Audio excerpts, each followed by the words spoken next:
mga solid dyan. Thank you. Love you all. Yan lang.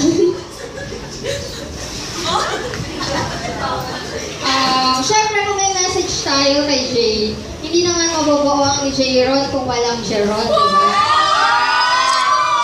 So, may video greeting from him. And then, ngayon kasi may salubong birthday para kay Tita Susan. And then, birthday din ng uncle niya.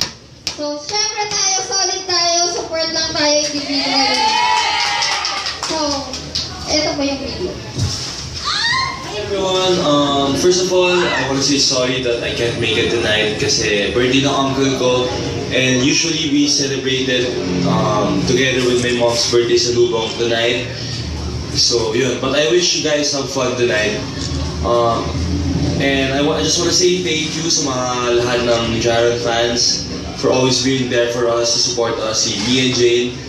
And yun lang, God bless inyo lahat, and I wish you a Merry Christmas. So, see you guys soon, and God bless inyo lahat.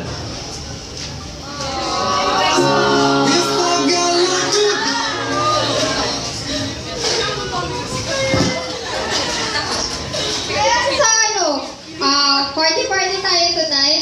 Siguro gutom na lahat muna. So let's eat muna. And then after that, we can